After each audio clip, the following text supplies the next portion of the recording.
So welcome everybody to this new Helpful Village release webinar for September 18th, 2024. I'm glad to see you here. And we are gonna get right into it. This is the agenda for today's call. We have different news we want to discuss. We have improvement ideas and actually a discussion of new features we're introducing to the software, and a little bit of discussion and Q&A if we have time left in the agenda, because actually there's no other Q&A webinar. We'll discuss that in the next slide. So just one little things, like we are gonna mute everybody, or everyone is asked to be muted to reduce background noise, but you're always welcome to unmute and participate when you have questions or indication suggestions. I will not be looking at the chat, but Anastasia is going to be checking the chat, and if there are any other comments that we need to, I need to be aware of, you can interrupt me and then just say what's going on in the chat. That being said, let's move on to the first slide. We have a couple of reminders that we're going to do. First one is that at the date of the next Helpful Village release webinar, that would be October 16th. So we always do a release webinar, which essentially the webinar where Helpful Village team is announcing new changes or improvement or news. So it's essentially us talking. Is on the third Wednesday of the month, which is at the same time today, September 18th, and the next one is October 16th, 2024. We also do a Q&A webinar every month with the Village to Village network. The one that we would have in October, we had to cancel it because actually the V2V National Conference is at the exact same time next week. So we had a kind of scheduling conflict there. So we were hoping we can basically do a mix today and do part of it with announcements we need to make, and then also take a few questions in Q&A so that we can combine both webinars in one. But next month we will be back to normal. So we will do a release webinar and a Q&A webinar. There are a couple of resources on the screen. There's a training docs guide, there's the Helpful Village Help Center, and then there is a Slack collaborative website. Slack is a platform. If you're not on it, all our customers are invited to join, and you can have conversation, talk to other villages, ask questions about how they use Helpful Village or anything else you want to say, and we answer those questions. But sometimes we have villages that are great experts in our product. Sometimes they know the product better than we do, and so you get great input from other villages too. This is the email address where you can send your questions when we do our Q&A webinars. It's great because Gary Frankel is our National Helpful Village Users Group Coordinator, and he helps us receive those questions and put them on a list, and then we treat them in the Q&A webinar. So you can always reach Gary at hvusers@v2vnetwork.org, because basically he's actually the host for the Q&A webinar we do with V2V. I didn't see him in the attendance today, but maybe he's among the participants. So we're going to move on to news right away. And we have many news today. So we're going to spend some time on news before we move on to improvements and new features. First news is that we would like to welcome some new villages that have recently signed up with Helpful Village. I think you all heard Dennis 2 minutes ago. So Dennis is a great village leader from Eastside Village in Portland, Oregon. He's one of the villages that started. Actually, we migrated, or we put them online on Monday this week. So That's right. Yeah, right. About 5:30 p.m. 5:03 p.m. That was fun. And then we have been launching other villages too. This week we launched 2 villages in a single week. We also launched Lancaster Downtowners, which is a great village in Lancaster, Pennsylvania. So you can go to lancasterdowntowners.org or eastsidevillage.org. You will find those. Last week we did Shtetl 2.0, which is another village in Philadelphia, Pennsylvania. And a few weeks back we did North Shore Village Network, which is, I guess, the North Shore of Chicago. But I think the town is called, or the city is called Evanston, Illinois, which is so everyone is welcome. Some of you are in this webinar. Some others might be watching the recording, but you're all welcome to join the very nice group of Helpful Village leaders. We have more people to welcome to this meeting, and you might have already discussed with her, but we wanted to make an official announcement of a new team member that joined the Helpful Village team. So we're excited to welcome Anastasia Belen to our new customer success manager. So she is in direct contact with our customers and doing multiple things. One of the key aspects is the ticket management and customer support management. But then she handles a lot of the communication with villages through Slack. She posted the announcement. She also sent the reminder email via Mailchimp. So so she has a number of things to do, and she started about about a few weeks ago. So she is ramping up in her skills and expertise in Helpful Village. We're going through training, and it's fun. So Anastasia, I should maybe let you introduce yourself a little bit, but and maybe let us know a little bit about your background in customer relationship or other projects you have done. So I'm gonna mute myself. Remember to unmute, and then yeah, welcome to the Helpful Village family. Of course, thank you so much. I'm very happy to become a team member of Helpful Village. And as a customer success manager, my responsibility would be to provide you with the resources and assistance necessary to maximize your experience with our platform. And my main objective, it would be to ensure everything runs seamlessly for you and to help you to reach your goals efficiently, and so you have a nice experience using our platform and administrating your villages. Please don't hesitate to answer me any questions you have. Yes. Perfect. So I have other news, but I don't have the picture because we have another person working on our customer success management, and then is Christina. And I should have brought a picture because I have other news to share with you. Is that my sister had a baby, and so now I'm an uncle, and we have a Helpful Village baby. Yay, how are they doing? Yeah, they're doing great. They're doing great. So she, Good. the pregnancy and the conception and stuff like that was an adventure, I would say, without giving too much detail. But the great thing is that once the baby arrived, suddenly all the worries went away because he's super hungry, super strong. He doesn't cry. He's a great baby. So I mean, she's excited. It's her first kid, and obviously she's super excited, and we're all excited. My mom is excited. My mom's super busy as a grandma again. And I am excited too. So Christina is working with her team, but obviously now with the baby, the schedule, and then yeah, you know better than me what it is. So she's a part of her team. She's working, but then she has an extra task as a mom that she's doing at the same time that we're helping. So essentially, Anastasia has maybe a more constant, regular contact with our customers, but Christina has been closing a ton of tickets also. So maybe you have heard from Christina too. So now we are essentially three people. We couldn't put a picture of our three of us together because we're not physically in the same location, but Anastasia is located in San Diego. So actually, she's sitting just two chairs away from me. And this is a picture we took actually last week at the conference. So I think that's the next news I'm going to be sharing with you, or maybe not. Let's see. It is not, but I will be sharing with you some news about some work that Anastasia is doing. The number one priority she has been working on is catch up on tickets and customer requests. But part of it is also improving our training materials, because sometimes we get questions through tickets, right? And it's the same question that comes over and over again. And then we are thinking that if we improve the way we provide training and answers to frequently asked questions, then we can be a more efficient organization and answer to you quicker. So we are doing one of the things that we have been doing. We want to show you about this is we're adding chapters to training videos to help you find answers for any question you might have. So we have multiple videos on our Helpful Village channel, right? So you're familiar with the Helpful Village YouTube channel because you find the recordings of our webinars, right? If you go on YouTube and you search Helpful Village, you get to our channel and you can find all the recordings of our monthly webinars.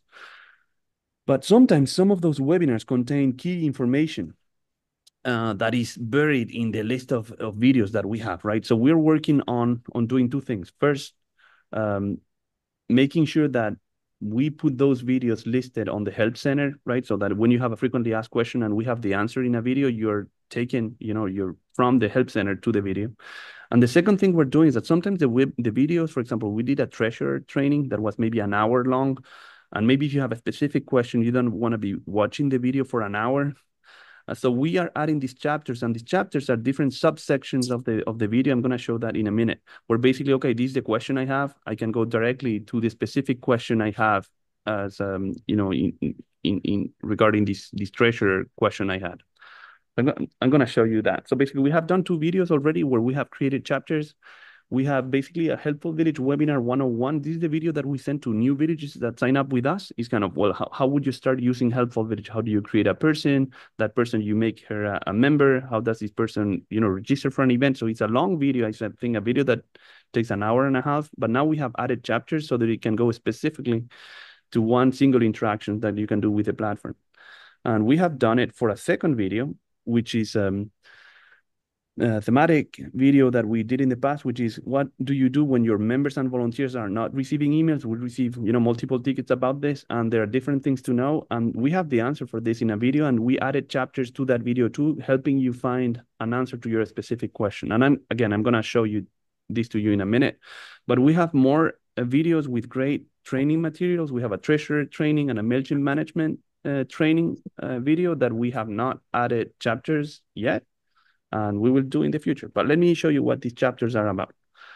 So basically, this is a video, right? If you go to YouTube and you just find any of the videos, this is a Helpful Village 101 webinar. So here you don't see any difference. But if you click on the description box of this video, you will see this basically list. In the description, you will have basically the minutes, and with what is that section about. For example, in the minute 22:40 of this video, you have the adding profile picture feature in Helpful Village.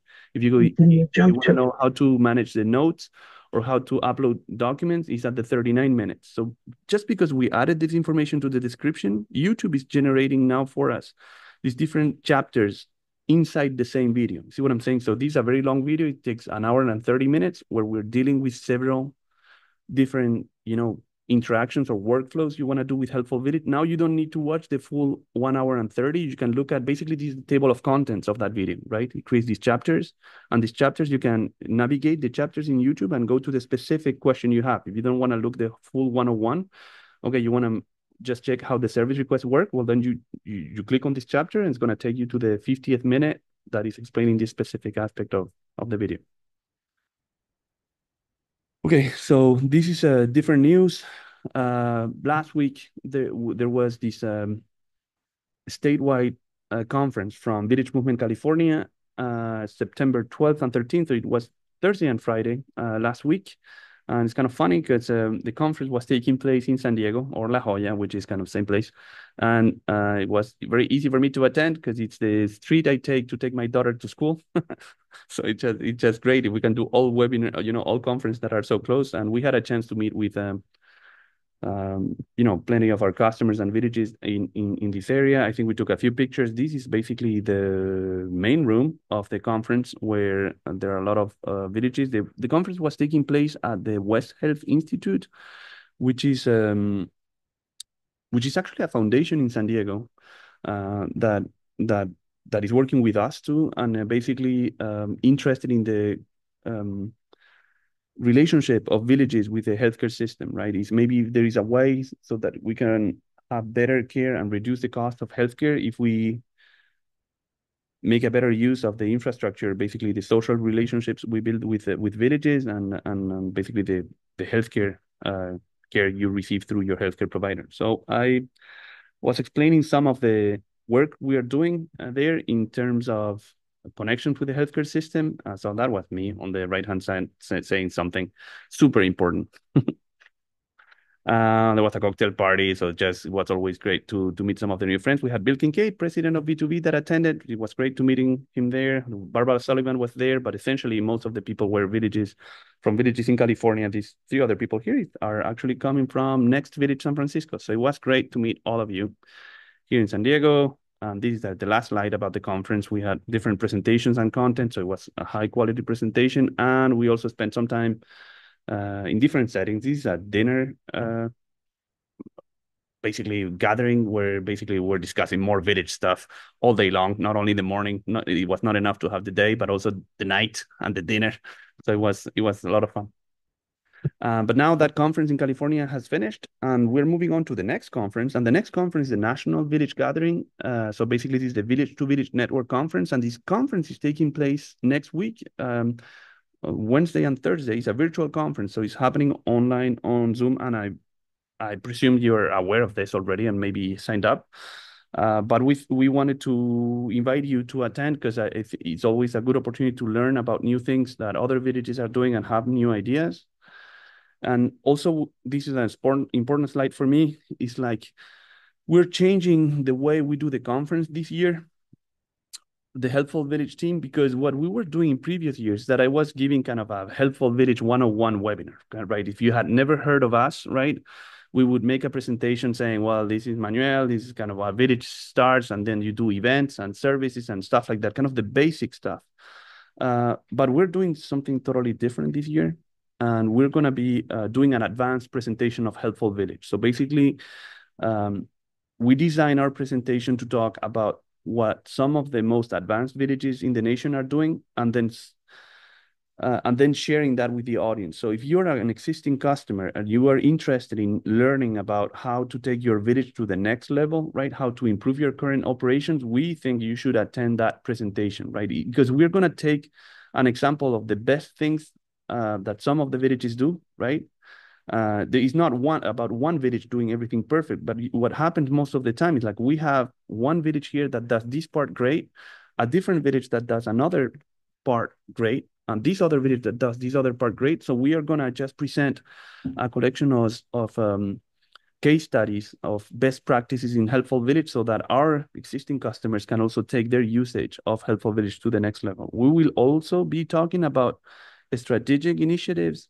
I told you that we have this collaboration with we're doing research about the connection with the healthcare system. We will be talking about the data collection and taxonomy project that we have not been discussing for a while. So we're doing a presentation about very important topics. And even if you're our customers, I would say, if you're a customer, we really recommend that you attend. We are not doing the basics. Is what I think Anastasia wrote that at the bottom. It's important that you attend. Please note, we will not be covering the basics in this session. It's really an advanced presentation of Helpful Village. And we would love to see you all there. Actually, I asked V2V. So basically the beginner's presentation that we used to do in previous years, we're going to do that at a different day outside of the conference. So this one is basically a advanced Helpful Village presentation. And when is that happening? So this is just a slide for the date. My presentation is taking place on September 25th at 1:30 p.m. Eastern on Zoom.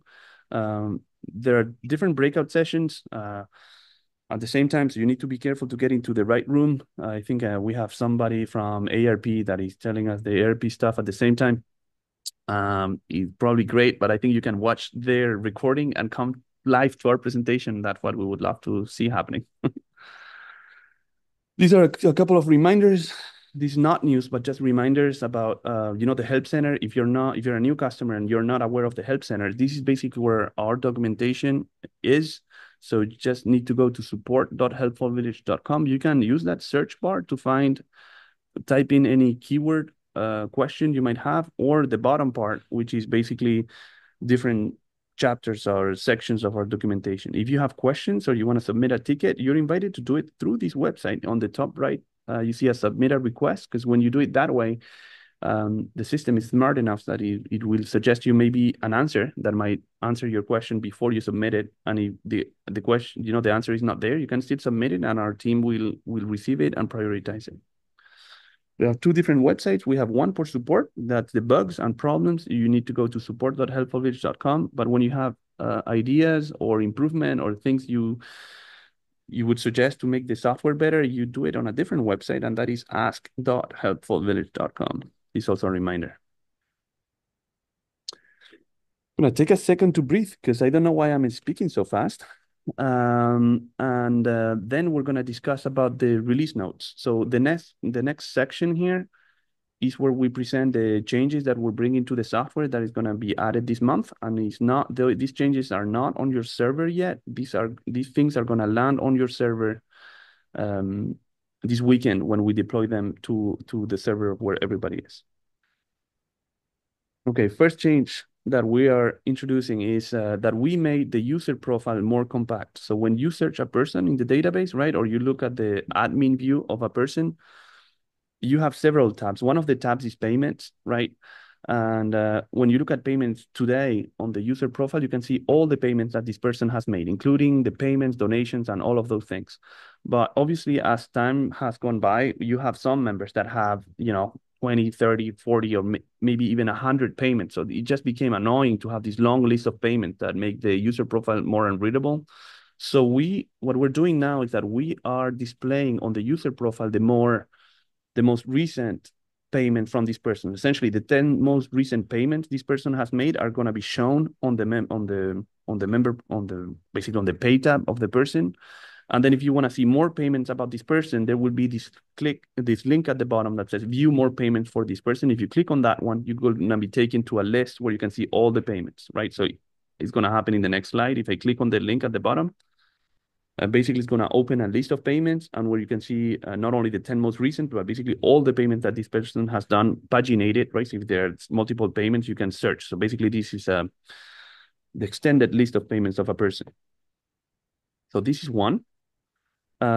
We have another improvement we're adding this month, and it's about instant membership. So the instant membership is first of all, it's a premium feature. So it's something that we can activate for you, but it's not included by default. I think there is a small setup fee, a one-time fee. If you're interested in this feature, I think it's $90 once. And I want to let you know, first remind you how it works, because it's this feature we had before, but we have made some improvements to it. What the instant membership is for is that in most cases, villages, they take membership requests from people on their website. People want to become a member, right? They fill out the application form, but they don't become members yet, right? Usually that goes to the village membership manager. The membership manager receive the information, or maybe gonna call back the person, do some interviews or something like that. And then after some time, they become a member, right? That's the usual normal course of action that we do for most of our customers. But for some customers, they also wanted to set up an instant membership by which a person can go online and then they can fill out the application form, and they offer the possibility to become instant members, making the payment of that membership type. And if they complete both things, right, the application form and the payment, they can become active members instantly. They don't need to wait for village approval.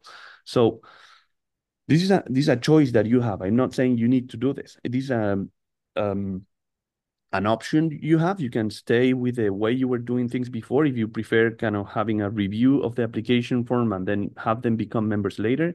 But you should know that this exists.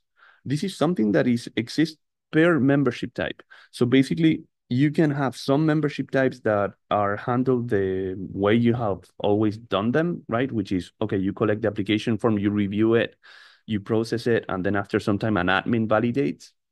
But for some other membership types, you can have them as instant membership. So there is a checkbox. Once this premium feature is activated, there's a checkbox on each membership type that allows you to tell if that is an instant membership or not an instant membership.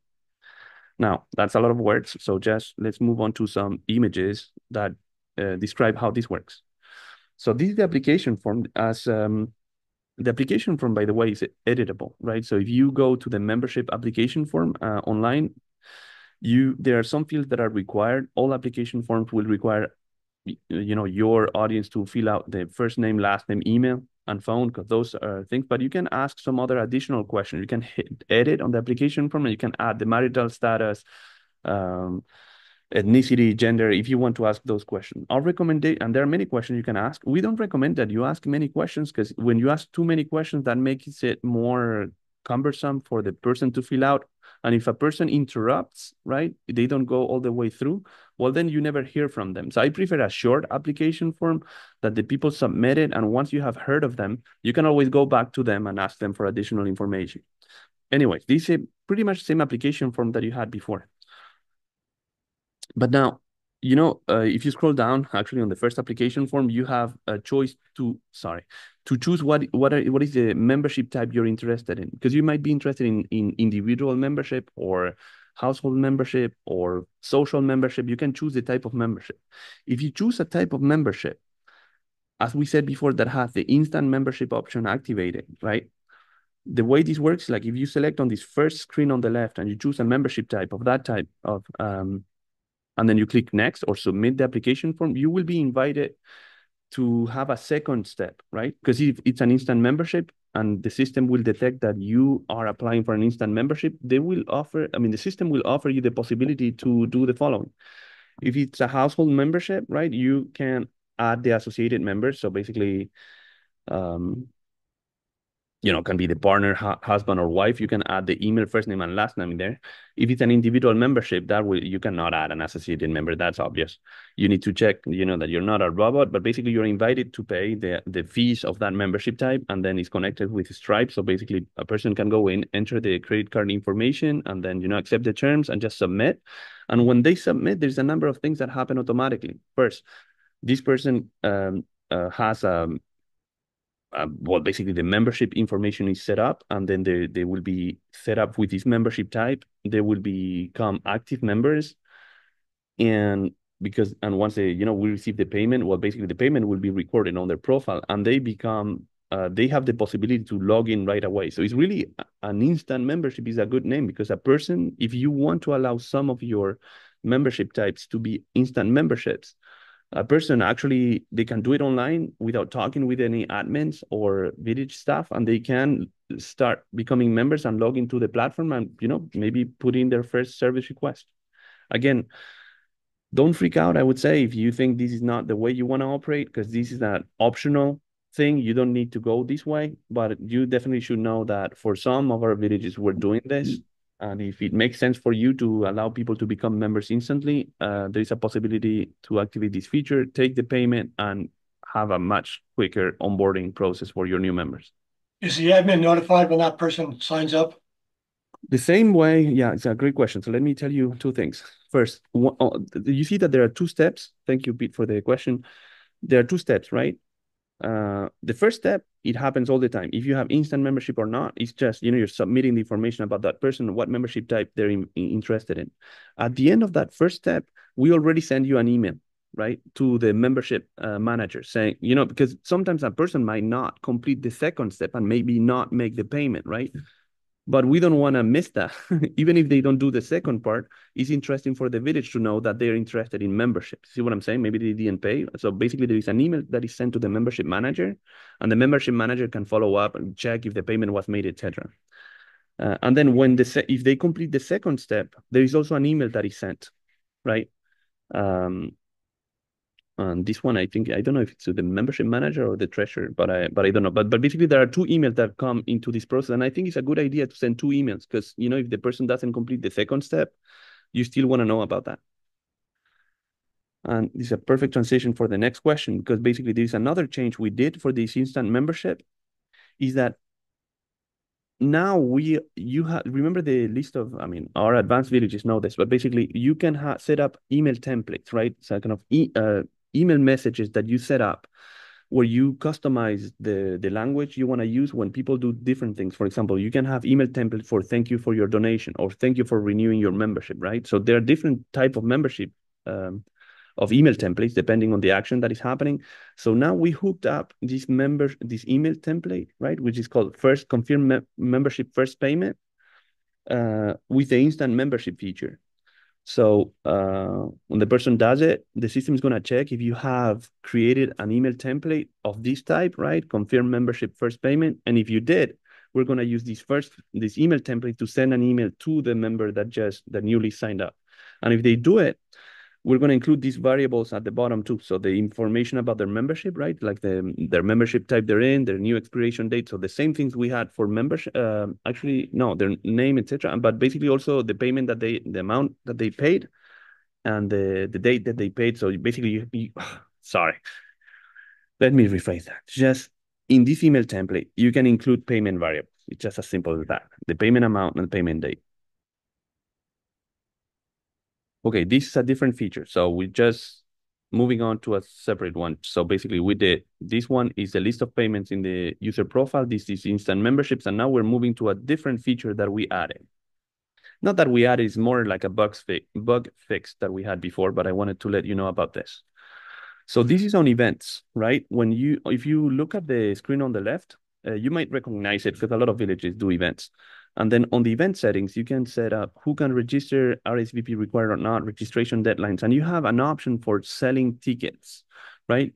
If it's an event where people can sign up and there is no ticket being sold, this option defaults to no online sales, right? So basically just people can register for the event and that's it. If you have no online sales, you have some options below. For example, you can say the price because you can also allow people to register, but just what it means is that you may charge at the door. That's not, none of my business. But it also says that you're not. So basically, you can display the price, on the left. If you have no online sales, you can set the price if the person comes and needs to pay at the event. Okay. You can also say what is the capacity of the event. By default, it's set to 0, which means unlimited capacity. So you can, people can register as much as they want. But we have a capacity field there, which is sometimes you have limited space, you might say, well, for this event, we can only allow 15 people to register, right? And you do that on the left with no online sales with a capacity of 15. I mean, not 15, with whatever amount you want to enter. But basically, you enter the number of people that you want to have at that event, and then you say. So that will allow 15 people to register. When the 16th person gets there, the system will automatically default to a waiting list. So if, the event is full, well, we don't allow people to register anymore because it's full, but we're going to show a button that says, well, you can sign up for the waiting list. And in case somebody cancels, right, the village knows that there's a waiting list they can use to let other people in. Okay, now we had a bug and then I need to explain the bug. So basically now working with this other village, right? They are selling tickets on the website for that event. And so they changed that option, which says ticket sales type, right? From no online sales to this other option that is tickets for sale. And actually there you have 3 options. You have no online sales, you have tickets for sale online, right? So you can, or tickets for sale with credit card, check, or cash. If you choose this option here, it allows you to pay people to pay with credit card. They cannot pay with check or cash online, but there is an IOU that will be created where basically they're told that basically they owe money to the village and they will be, it will be recorded on their profile and they need to,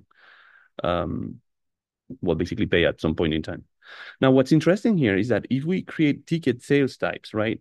When you change that option in the event settings, we're hiding these 2 fields on the left. The price and the capacity is not shown on the event settings anymore for a good reason, because basically if you're selling tickets, right, you create tickets separately and then there is a new button that says add ticket types and you can choose the ticket types you have. For example, a common one is you can have tickets for members with a discounted price and tickets for non-members with a different price, but you actually can sell tickets of any sort you want, right? You can say VIP tickets or premium tickets or anything, and you can give them the price you want and you can choose the amount of tickets, how many tickets you're selling for each one of those ticket types on a separate screen that is not here, right?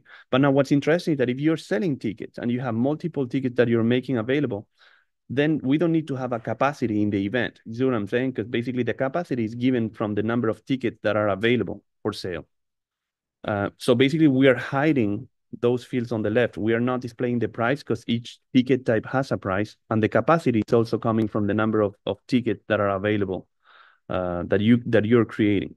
So we're hiding those 2 fields, but actually we had a village that were filling out these forms. So we're saying, okay, we're entering here the capacity to 15.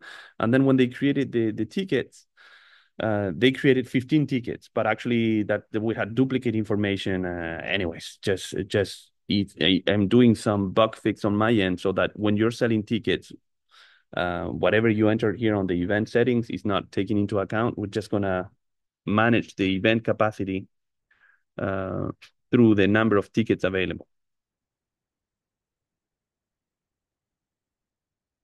So maybe if I can summarize with a sentence I wrote at the bottom, when a ticket sales type is chosen, when you're selling tickets on the platform, the capacity of the event is dictated by the number of tickets available and not whatever it was entered on the event. And that's it. So that's the last improvement. So now we're going to do two things.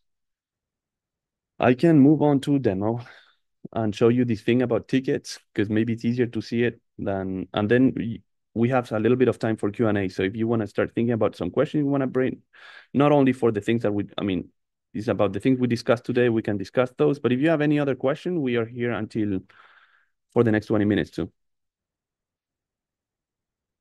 So let me open up this thing about tickets. In progress.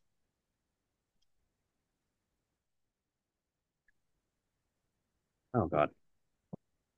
Wait a minute, because I clicked on the wrong button. Okay, so this demo. And then I'm going to take this event on February 2026. Now, if I go here to event, edit this event, the event has a name, has a date, and then who can register. So basically this typically if your event is open to everyone in the community, or if an event that is only for your members or only for your volunteers, etc. So these are one field for that. If you're asking people to RSVP or not, and basically the change that we were saying is this here, where we're saying no online sales. You see this here? So I'm going to change this field, but look at this, because here we had the price, right? So if I change the price here, if I send it, actually let's do it in two steps. If they no online sales, and I say this to 10, and I set the capacity to 10, and I'm just going to save the event this way, right? Save.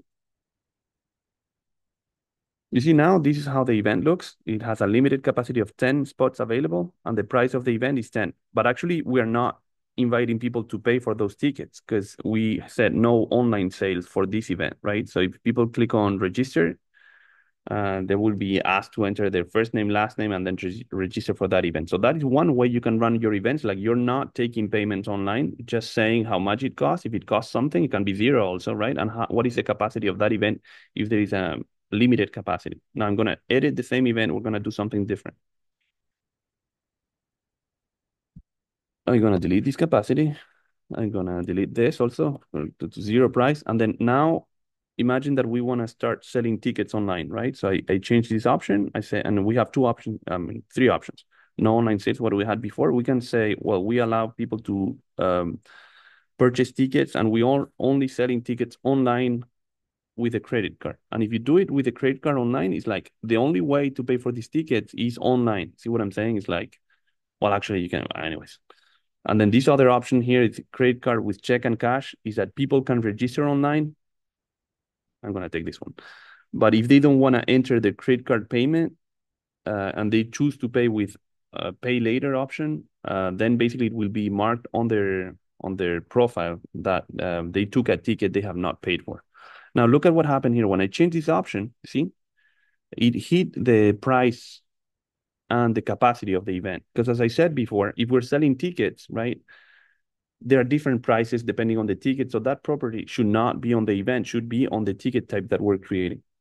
So anyways, we just change the option to this. When you change that option, we have this message here that says, once you will save this event, you will find an add ticket types button on the event page, right? So it says, okay, later we choose this option and we need to add ticket types later. So I'm going to just say what it says there. Just go down to the bottom, save the event. Now, for now, it says that the event is free. You see here? Because we have not created the tickets. But then here, there is this button now that says add ticket types. Actually, if I go down here, you have ticket types down here too. But, we make it easier also from here from the top. So you click add ticket types. And now I can create ticket types. I can say, well, this is a member ticket. And then we have available ticket for members. Let's say that this is 10. And then these tickets cost $12. And now suddenly you see my button here is now not register anymore, because register is what you would do without payment. But now it says purchase tickets. But now I added one ticket type, but I want to have more than one ticket type, maybe, it's my choice. So down here, if I go to add ticket types, and you see all of this is updated automatically from the number of tickets available, right? So we said that we had 10 tickets for members and the cost of those tickets were 12. So basically this is the information for that event for now. But then if I want to add another ticket type, I can come down here say, okay, I want to have the name of my ticket is going to be non-member price. And then this is going to be $18. No, sorry. I'm going to make, let's say, 5 more tickets available, right? So 5 different non-members can come to this event. And the price of this event will be $20. So it's going to be 12 for members and $20 for non-members. So obviously you can choose whatever values you want here. And you save this. So now if you look at this event, you see all this information is being added here. So we had 10 events for members and 5 for non-members. So basically this event has limited capacity, but all the information here on the square box is coming from the ticket types that we added to this event, right? And then if we look at the ticket types, you see we have 10 tickets available to members, 5 tickets available to non-members, and I can add other ticket types, right? If I want to add a VIP ticket, let's do it. The VIP or premium sponsor, you can call it anything. You know what I'm saying? Say there is one premium sponsor, and then someone that can register for that event and decide to purchase this ticket, which is a way to help the village, and they would be paying $100, right? So now we create 3 different ticket types, and the capacity. See what I'm saying? Is not the constant that we had in the event settings, but it's really just coming from dictated by the ticket types that we created, and we can. So we said 10 for members, 5 for non-members, and 1 VIP ticket available. So that is being set here, and the price is also adjusted automatically because it's a price range from the ticket. The cheapest ticket price we have, it was $12 in this case. The most expensive one would be $100. And now if I'm a user now, right? I've been a person, a member or a person like that. When I click purchase, right, I have the possibility to come here and say, okay, I want to purchase how many? I want to purchase 1 member ticket, or I want to purchase, and then obviously the capacity is adapted. We only had 1 ticket available as a premium sponsor, right? So the choices are 0 or 1. But we had 10 tickets for members. So basically here I can choose if I want more than 1 ticket. So in this case, I'm just going to proceed with this. I'm going to say that we are a premium sponsor. I can click on checkout.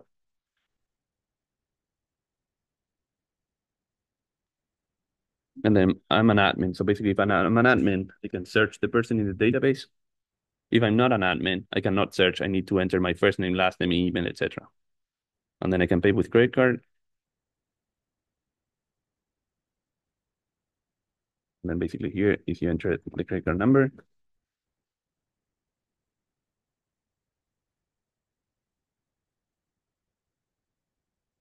also, by the way, before I enter the credit card number, just wanted to show you that actually I'm an admin. So as an admin, I can enter other forms of payment, etc. But if I'm not an admin, I cannot enter checks or cash, etc. And then at the end, I just can choose to pay with credit card if you want to have a paying event. And it takes 2 seconds for Stripe to check the credit card processing. But then if everything goes well, I'm already registered for this event. There's a tickets bought and credit card charged successfully. So everything happened. I will not show you the rest. Just an email was sent to me. The payment has been recorded on my profile, all the things that you would expect. Well, actually, why not seeing it and actually show it if I look at my profile? And if I go to the activity tab, here at the bottom, you see now that for that event, you see I accepted to register at this event, and I actually paid my ticket for this event. And then the other thing that you will see here is that if we go to the payment tab, here, ticket purchase for event that is taking place on the 5th of February 2026 called Brooklyn something, and I paid $100, right, for my ticket that was paid with a credit card, and you can look at the payment, etc. So all of these things are recorded, as you might imagine, on the personal profile. That's it. So basically that is something we fixed to make sure that we were reflecting the right capacity for when you were selling tickets online. With that, I'm gonna pause actually, because that's all we had to show you today.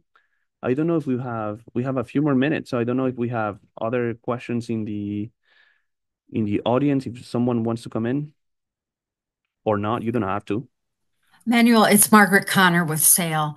Uh-huh. You were talking when you do the events list that you can do a waiting list when it goes over Yeah. the capacity you've set it for. How do you find the waiting list and how do Yeah. you know who's on that? Yes. Good. Let me try that with you. It's a good question. Let me share my screen again. So you don't need to do anything to have the waiting list come up. It will show up automatically for you on that event. Let's gonna do it on a different event. If I go to events, I'm gonna choose a different event. I'm gonna do February 2025. Okay. I'm gonna edit this event. Well, actually, I'm gonna do a couple of edit this event. I'm gonna change the name because I don't want the events to be called the same. So this would be event with or party or village party with waiting list. It's not a great name for an event, but just for the example. When it is happening, all of these things, and then let's say that the capacity is a capacity of 2 people. Okay. You would have the same thing with the ticket types. You know, if you have no more tickets available, um, you would have the same thing. And then you save this event, and this event has one spot available, right? Because there is already a person registered. Actually, let's look at the attendance list already.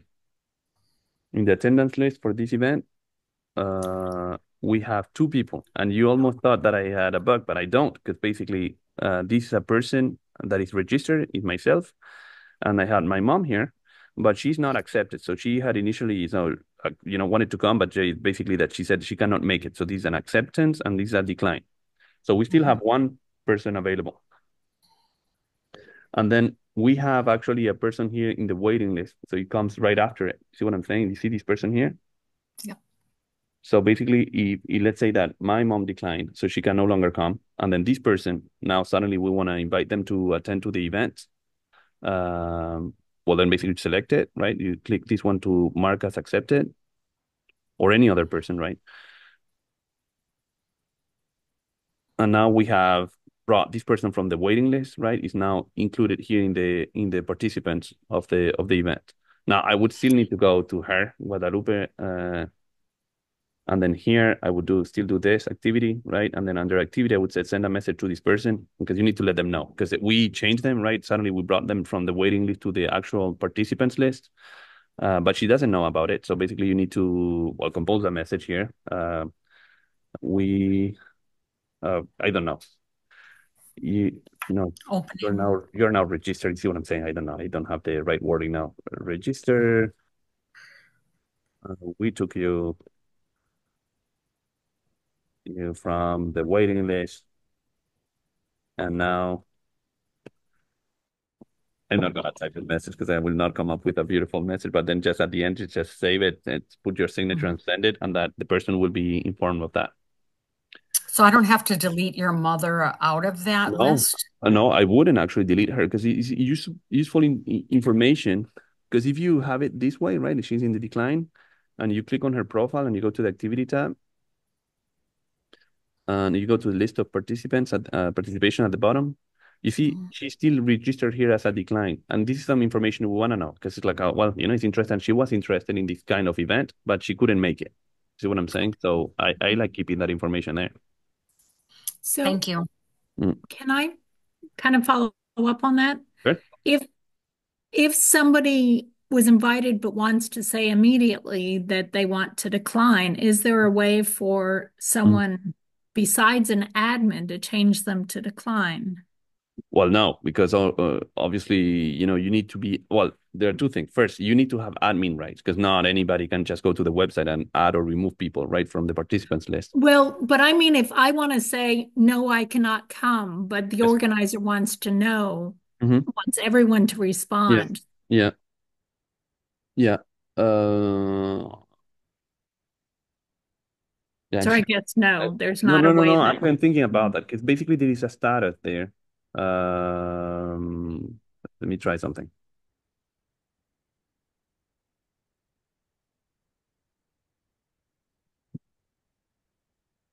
You see now there is this button here because it's full, right? We have the 2 participants. So now it doesn't say register to this event anymore. It says add me to the waiting list, which makes sense, right? So people can still be added to the waiting list. Now let me take a different event. So this one has still room available, okay? But I'm already registered for this event, but that's okay. If I click register for this event, you see here, it's interesting. So when I'm an admin, I can say, well, by default, it's going to accept. Accept is basically that I'm registering, but I can also set this as a decline, right? For example, for this event, I would say, okay, this is Elda, call the office and then select, and then she is going to be added to the participants list as a decline. She cannot come to this event or whatever other handwritten note you want to add there. So we need to add this. And now if we look at the attendance list for this other different event, we have other people that can come. And this, you see the one decline that we added is here. Now, I don't know if the people, I know the admins can, add a person to that list as a decline. Can they themselves add themselves as a decline? I'm not sure. I think technically it was super easy, but just for simplicity, maybe we removed that drop-down box for members and volunteers. And then also a maybe, like I might be able to come, Okay.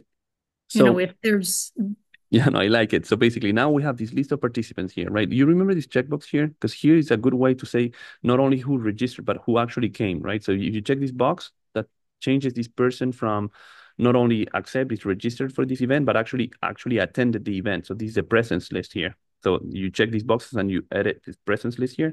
But then there is another thing that is interesting. It's the buttons here on the right, right? So we're going to look at the record from my mom.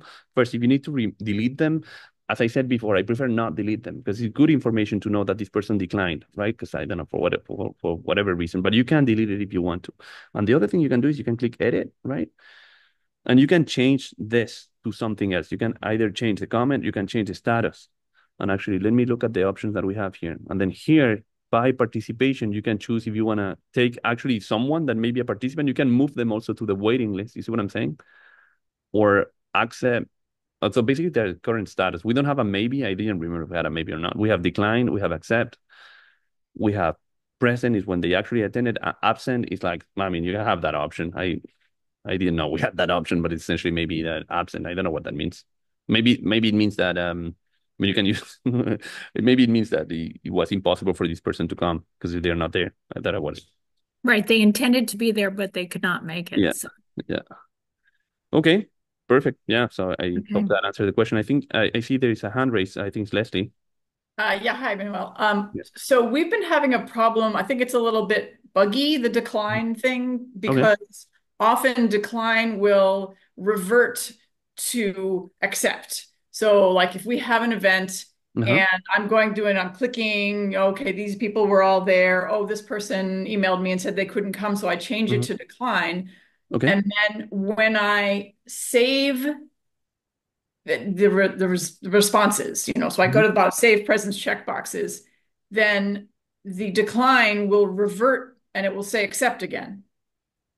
And it's this weird problem that so we can't get it to stay as decline. Well, yeah. So first, maybe there is a case, but first I was not aware of that, so I didn't remember that one. But now we just did it, and the problem didn't happen. So the whole thing. Well, first, it's good to share this also with the group, because sometimes we get tickets, right? And then it's like, well, we don't know how to reproduce this, so we can only fix a problem if we know how to do it again. You see what I'm saying? So basically, it would be, it's like we just went in here. Maybe let's do it together, Leslie. Like imagine you have this decline and this decline. But then how do you do it? Because I'm pretty sure that if you click on So I just, while you were talking before, I just did it to make sure it was still happening. And what I did was I went into an event and it was an event that has already happened. And I had already had, I think 6 people were present and one person had declined. And so but that person was saying accept. So I changed it to decline. And then I went back and saved presence checkboxes, but I hadn't changed anything. I just clicked save presence checkboxes and it went from decline and went back to accept again. Well, to accept is funny because, let me tell you something. First, the status here, right? Present, accept, decline, etc. Even present, right? It's actually a status record on it. So you see this checkbox here, but Yeah. We added the checkbox here because it's easier, right, to manage your whole presence list, like saying this, and save them all at once, is what I'm saying. But actually, this checkbox here is the same field as the present status. So if you have a decline and you put them as present, that's definitely going to change the status from decline to present. But that's not what you were doing. No. I went into, so where it says Manuel Acevedo decline, I went over to edit. Okay, let's do it I together. changed it. It was on accept, and I went over here and I changed it to decline. Okay. Well, let's do it. Let's do exactly what you're saying. Exactly what you're Okay. saying. So to save, let's have it as accepted first. So it's accepted. So you change it to decline, right? Yeah.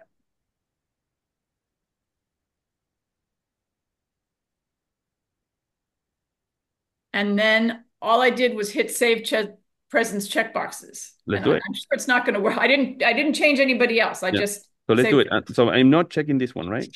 Right. And what you're saying, the problem would be if this is not decline anymore, but changes to accept. Is that right? Yes, I'm sure it's not going to work now that you're No, looking. you know what? Now I'm wondering, maybe we have the problem. We can see the problem live. It did. It did. It's good, Leslie. Thank you. Thank goodness. So we have another official announcement to make today that we have officially a bug in Helpful Village for all our customers. And then you know what? That's probably, when I coded these checkboxes here, I probably forgot about these subtleties about. So I was just managing either present or accept. So that's obviously a mistake. So that goes officially into our bug list. I tried to get that fixed until before. I mean, it's super easy to fix. I'm sure it's when I'm managing these present checkboxes and just hit save. I say, okay, everyone we said present is present. All of the other ones are accept, but it's not true. We should just not change this one if it was a decline. Yeah. So thank you for the report. And it's fun. It was fun also to try much. it live. And I'm not even embarrassed of my bone book. I am actually embarrassed, but not too much. I'll fix it. I'll fix it before the weekend. So all of that is good. And with that, we just reached the end of the hour. So just before you all go, just a couple of things. Let me see if I find my things here. God, I don't have it. Oh, no, because it's here. Wait, give me a second.